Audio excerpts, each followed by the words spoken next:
Hey peeps and creeps, let me introduce you to a new true crime podcast, True Crime Creepers, where we talk about all the real life creeps, from con artists to serial killers. I'm Kristen, the true crime fanatic who loves to tell these stories. And I'm Mogab, the true crime newbie who hasn't heard any of them. No, really, she's heard none of them. Hey! Ugh. I guess that's true. Each week, Kristen tells me a new case with excellent victim-centered storytelling. We laugh, we cry, we get scrunch face, but we always stay respectful of the victims and their story. While ruthlessly dragging criminals. Flaming them. We've covered everything, from con artist Anna Delvey, a personal favorite of mine, to unsolved crimes like the Austin Yogurt Shop murders. With a 5-star rating on iTunes, go check us out, because we're probably that true crime podcast you've been looking for. You can find True Crime Creepers wherever you get your podcast. New episodes every Thursday. Bye, peeps and creeps. The original California cult. I'm Jason Horton. I'm Rebecca Lieb. And this is Ghost Town.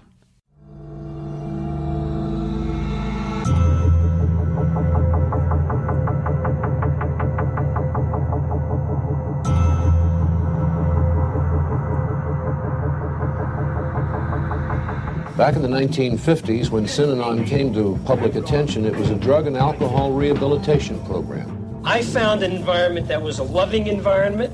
I found a place that was humane, and I found a place that was very firm. All of the things that I needed to change my behavior.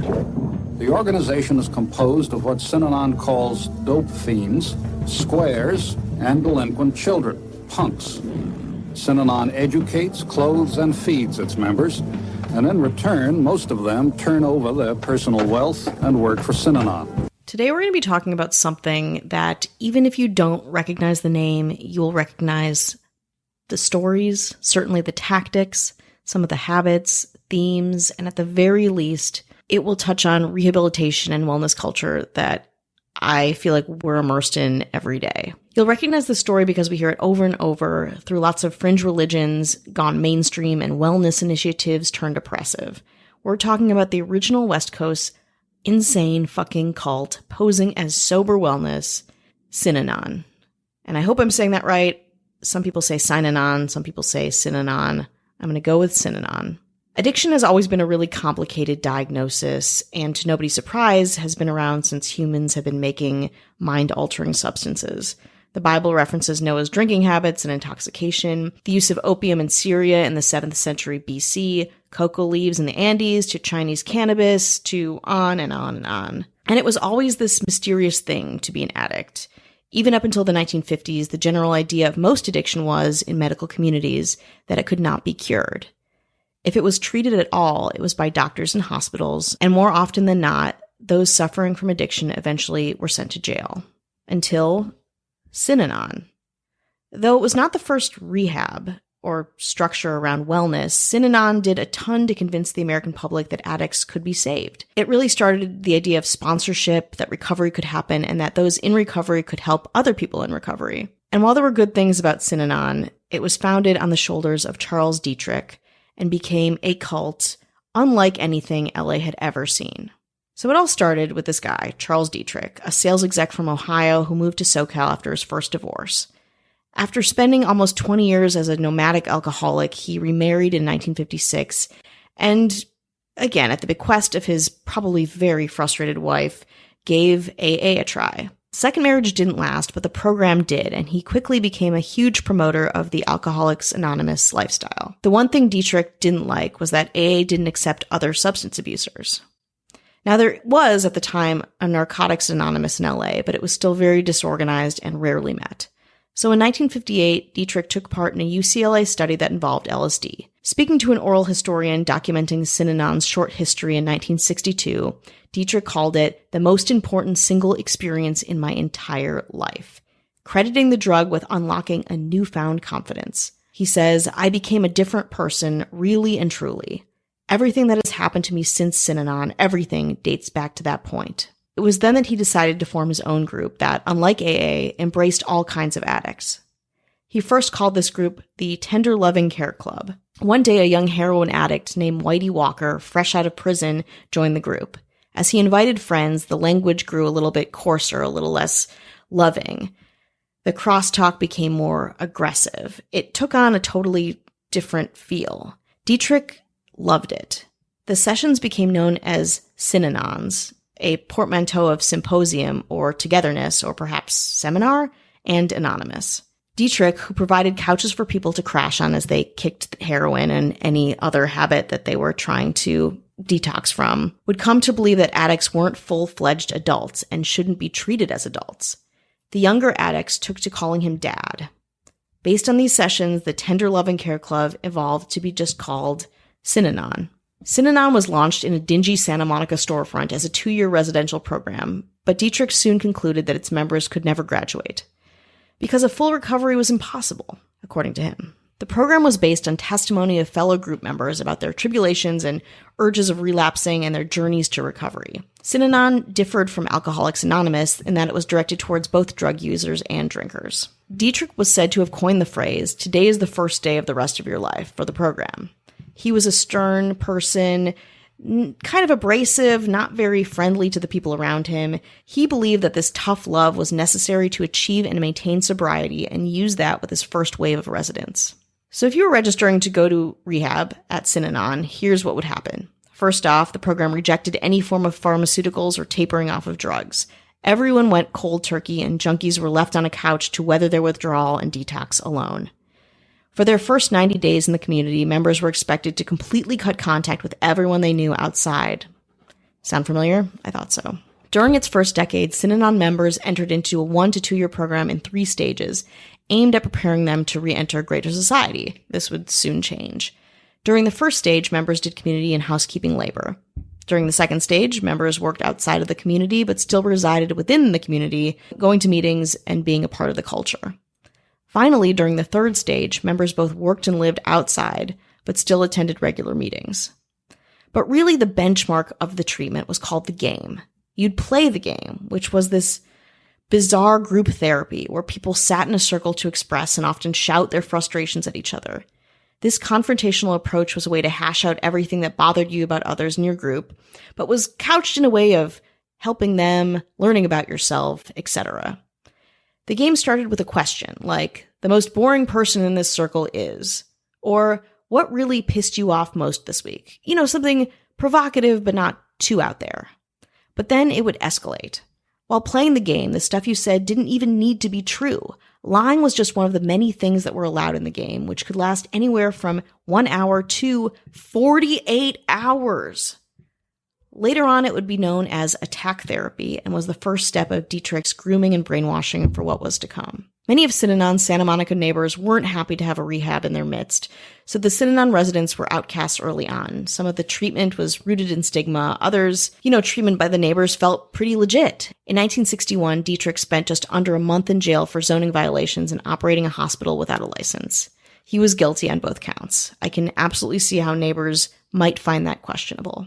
All of this legal stuff that got in the way of these treatments and rehabilitation only served to bond the Synanites and elevated Dietrich to this kind of martyr status, suffering unjust incarceration for his beliefs, etc. And the media latched on. They loved this story. Early on, the Los Angeles Times ran a 2-part feature on the group. The Los Angeles Mirror published a 4-part series. A 14-page photo spread in Life magazine, hailing Synanon as a tunnel back into the human race, was followed by a glowing write-up in Time magazine. It's a lot of very good press. In the early 1960s, Synanon used this momentum to get in with Hollywood. Guest speakers in 1963 alone included Twilight Zone creator Rod Serling, Ray Bradbury, and the original host of The Tonight Show, Steve Allen. Visitors included Leonard Nimoy, Jane Fonda, Charlton Heston, Milton Berle, Timothy Leary, and Cesar Chavez.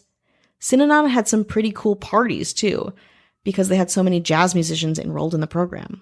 Dietrich insisted recovery rates were anywhere from 80 to 100%, though those figures were never confirmed by, anyone. Some observers claim that fewer than 70 people in Synanon's entire existence, of the thousands who sought treatment, could reasonably have been claimed as rehabilitated.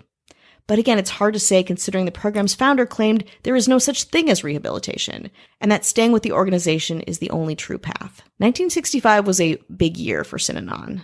A film was made about it starring Academy Award winner Edmund O'Brien as Dietrich himself, and it was even filmed on location in Santa Monica with the full cooperation of the whole organization. Maybe more notably, Synanon started quietly buying up land in Marin County, California. It would eventually have 3 sites in the county, comprising just over 3,300 acres in total, making it the largest private property owned in the county. Dietrich made it quite clear early on that treating addicts was merely a byproduct of his larger mission. Synanon's real aim was to create an experimental society that would transform the world.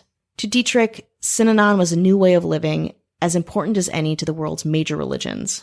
With the help of Hollywood and being a registered religion, and of course its million-per-year sales of promotional items, Synanon expanded and was almost normalized, as much as AA in California. In fact, juveniles in the justice system were often ordered to enroll in Synanon by California courts if they had some kind of substance abuse issue. In 1967, Synanon also purchased a gigantic new building in Santa Monica called Club Casa del Mar. First built as a hotel in 1926 and then used by the U.S. Army during World War II, the building sat on an insane part of Santa Monica Beach. Now it's a hotel again, and you can even stay there. The rooms range from, just $700 a night to $1,600 a night. At this point, Dietrich himself abandoned Santa Monica, moving north. Synanon was so in style that even non-addicts wanted in. They were reluctantly allowed, called lifestylers, and by 1967, Synanon broadened its mission to include research into the causes of alienation and delinquency. These lifestylers were allowed to have jobs outside of Synanon and live outside of Synanon's community, provided they gave most of their income to the organization. This experiment with lifestylers wouldn't last long, though, as this type of member was often accused of not being committed enough. Most lifestylers washed out of the program, though some joined the ranks fully, leaving their homes behind as a show of true solidarity. After starting in 1968 with just 40 people, by now it had 823 active members and some incredibly expensive new headquarters. It was bringing in roughly $1.2 million from its various businesses, including gas stations and a manufacturer of branded promotional items. By 1976, it would gross $8.7 million, with estimated assets of over $30 million. Let those numbers sink in. We're going to take a break. It looks like summer might be almost normal. And with that, people will be getting out for long overdue vacations. For me, I'm looking forward to getting back into an actual movie theater. And as usual, playing Best Fiends like crazy. It's that little summer refreshment, and my perfect go-to when I need a break from researching true crime and the paranormal. Best Fiends is the perfect travel companion, or that much-needed break. You can take Best Fiends with you everywhere. Collect more of your favorite cute characters while you're waiting for that movie to start. Or soak up a little more sun as you try to defeat just one more challenging level. I'm at level 650, and Best Fiends has over 5,000 levels. So the fun is endless. Every time you play, there's always something new to experience. Make the most of your summer downtime and spend some time with your favorite fiends. Download Best Fiends free on the Apple App Store and Google Play for free today. That's friends without the R, Best Fiends. Hi, hello, how are you? Hello. How are you doing? Are you well? This is the check-in, this is it. Welcome to the check-in. This is all you got. This is all you're going to get. No, you just listen to previous episodes and do those check-ins. Yeah, you can just binge the check-ins. Yeah, just keep checking in. Ugh. I'm sorry. Don't do that. Will that help? Probably not. No. We're probably the only podcast that tells you not to listen to the podcast. Yeah, it's a good business model. Or is it some kind of sick reverse psychology? Whoa. We're doing mind games. Psychological warfare. No, they're like, no, we're happy not to listen. Yeah, they're like, no, just shutting it off. Bye. We want to say hello to everyone. Thank you for listening. Thank you to all the patrons and to our government. That's right. We have the mayors, Dara Rosenzweig. Hello. Joshua Lambert. Hi. Ashley Matson. Hello. James Harrington. Hello. And our governor. Yes, governoress. What's the female governor? No, I don't right. see political positions. Sorry. Okay. Avian Noble. The one and probably only. I can't imagine there's another Avian Noble out there. No. If there is, destroy the competition. Yeah. Unless they listen to this podcast, then no. Then no. Keep them. We'll preserve you. Keep them around. Your namesake. Well, we are back with some Apple Podcast reviews. Uh-oh. Got a little threefer, not reefer. Three for Madness? I love that movie from the 1930s where they're like, but it's like where the parents are just like, they're like, she's like, no, it's not drugs. She's like, no, but it's Apple Podcast reviews from Ghost Town. We hate that. And there's like It's banned. rings around their eyes, like, Yeah. woo. Enjoyable and informative, 5 stars. Great hosts that cover a wide variety of spooky and weird stuff. Highly recommended. And that's from Aussie16 from Great Britain. My favorite podcast, 5 stars. Whoa, love ya. Rebecca and Jason cause me to laugh out loud. Their banter is so witty and intelligent, and the podcast is unique and fun. The bad reviews baffle me, but that must be what keeps them so down to earth. This is my favorite podcast and has been for a while. This is from Eliza E. Art in the U.S. plus A. Oh my God. I love the use of they cause me to do this. I don't know why that like makes me laugh so much. Ignore the trolls, 5 stars. I can't ignore the trolls. I look forward to every new episode. Don't change the format regardless of what the trolls post. You two are so different. Tell us how you got together for this podcast. That is from JB in Minnesota. And you guessed it, US and A. Not everyone who doesn't like the podcast is a troll. Some people might be just looking to antagonize maybe or, just looking to, I don't know, cause havoc maybe. I don't see a lot of the trolling if it is there, but leaving an Apple Podcast review isn't trolling. I think it depends on the nature of some of the reviews, depending. I think maybe, I don't know, with that one from Podbean where the person was talking about the QAnon stuff kind of just... Oh, I guess that's a little troll. It's a little... It depends on, your point of view on what is trolls, but... Yeah. Listen, we'll take the support. Yeah. I think any platform that invites you to leave a review doesn't feel like trolling to me, but that Podbean one was legit nuts. And if you want to hear bonus episodes, ad-free, no chit-chat, just getting straight to the good stuff, you can go to patreon.com/ghosttownpod. And it helps the show out. We're maybe looking to expand some of the help with getting podcast equipment where the podcast microphone isn't directly in front of the laptop. So I can both talk into it and then also look at the computer monitor at the same time. Just things like that. If that's if you're wondering where does the money go, and there's every month they pay for certain equalizing and podcast refining software and stuff like that. And it just, it all helps keep the lights on. And thank you to anyone. And just merely listening, leaving a review, sharing it somewhere is also extremely helpful. Yes. I thought you were going to say if you want to, when you were going to plug the Patreon, I thought you were going to say if you want to hear Olympic coverage. Like for some reason my brain went there. Yeah. I don't know why that was, but someday I hope you'll have Olympic coverage. And we should have a new documentary episode out soon. We're due for that one. I think we're just trying to decide on which one. I just watched Woodstock 99 and we did that episode. And maybe that'll be the next one. We don't know. We don't know. I'll check it out. We don't know. I'll check it out. I also have a friend who was there and I'm going to try to get her to send a little thing. My ex-girlfriend was there. Is my friend your ex-girlfriend? Her name was Fred Durst. I don't know. Is that the same? It was Fred Durst. Holy shit. Yeah. So. All right, we're both going to get Fred Durst on the line. Maybe a little extra info. At the end of the 1960s, the group was becoming even more isolationist, with Dietrich declaring that it would no longer graduate any of its members. So you would just stay. What little pretense the group had about helping addicts to rejoin the outside world had been dropped. By 1972, Synanon was a completely drug-free environment, save for aspirin, caffeine, and LSD. Lots and lots of LSD.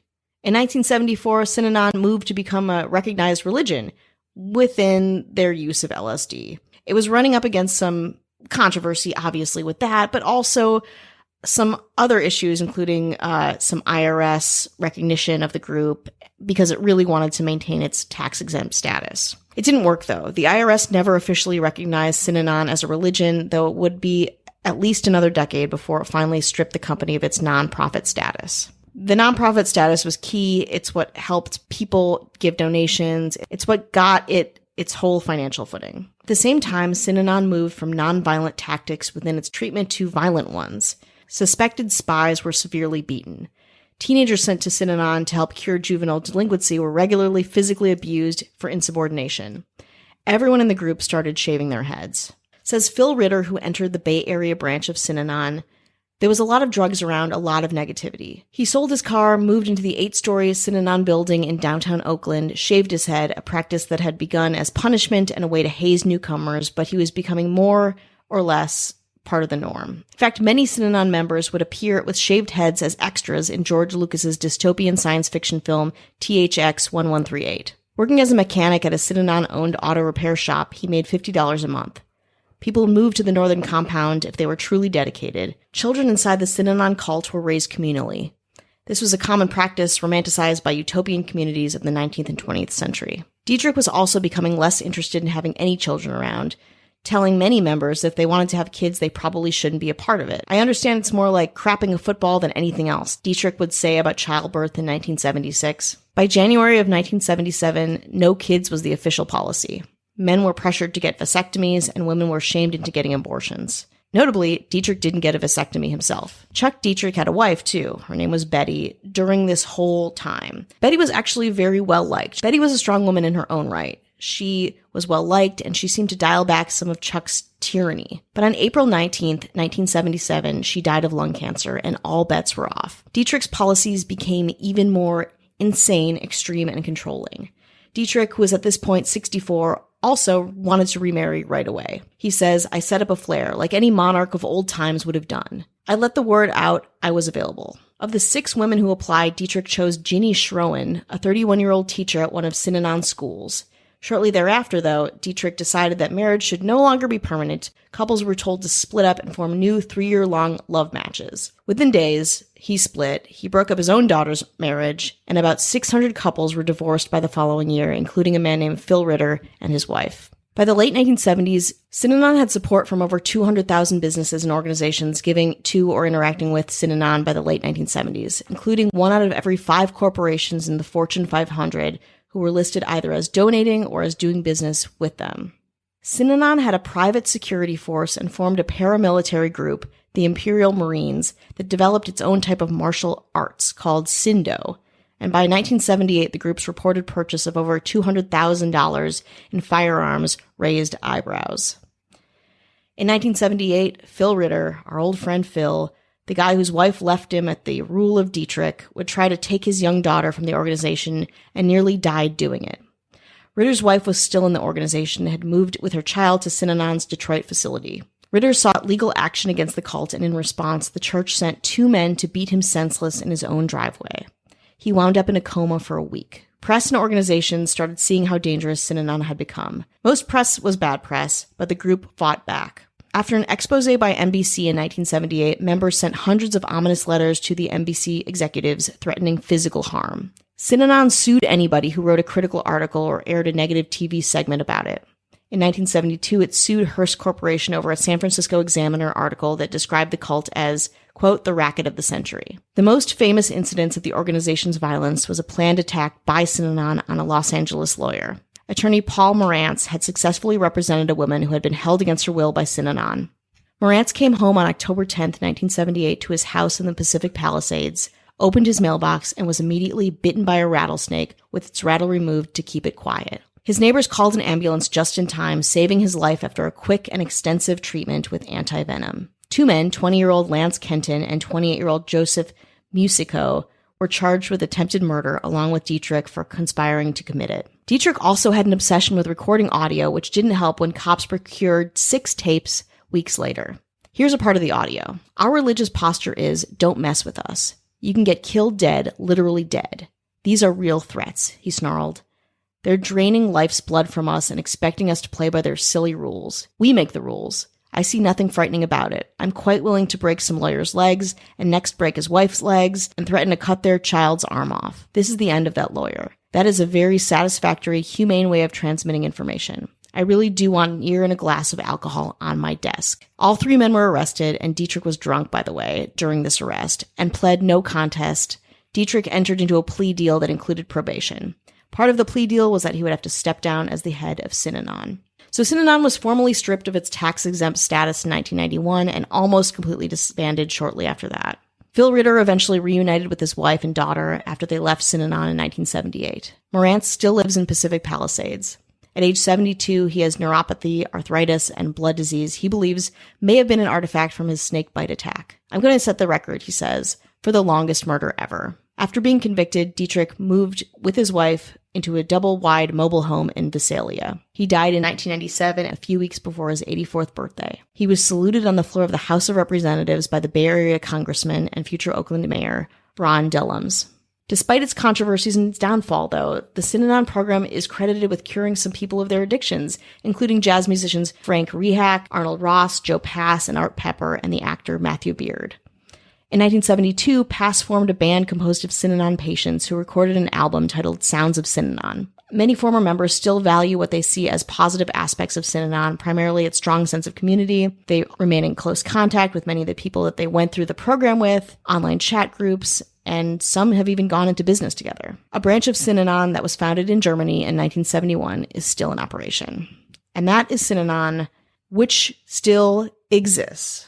It's the same old story. Yeah. It's the same story. Beginning, middle, and end, they differ a little bit. Some don't have an end, but they all, you notice when the tax exempt status, everything else kind of falls. So you wonder. Yeah, they need that money. It's, it's not about the money, but it really is about the money. And it's interesting that it's a group that's founded on about fighting addictions when it seems like the addiction to power, wealth, being feared, being a leader, being looked up to, pretty much getting everything you want. You're getting rewarded, because all these companies are donating. You got celebrities that are involved kind of signing off on this. Yeah. So it's just interesting that how intoxicating it must be to be a leader, and then why you did it almost doesn't matter. It's like, oh, now you just constantly switch gears, and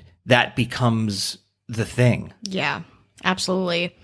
The snake story, the snake in the mailbox, I thought was a Scientology story for a very long time. And I think that really speaks to the fact that so much of this behavior is, it's horrible, but is interchangeable with these abuses and in these cults and religions, whatever, you can classify it however you want to. But it's just really scary because it never feels like it ends. It's just another one pops up, and then another one, and another one preying on people. Also, really getting its start in the 1950s really primed itself for that time of the 60s and 70s and New Age and people being accepting of things that are kind of, outside of the box thinking, where this is okay, these, communities, and look at all the good that it's doing, but, it's you're being controlled for better or for worse, I suppose. I guess it depends on who you ask. And would it end up being like another, Waco? I don't know. When you start buying up, and it always starts with military and buying up weapons, and it's not like, and this is where we stop. No, it's really, this is where we start. Exactly.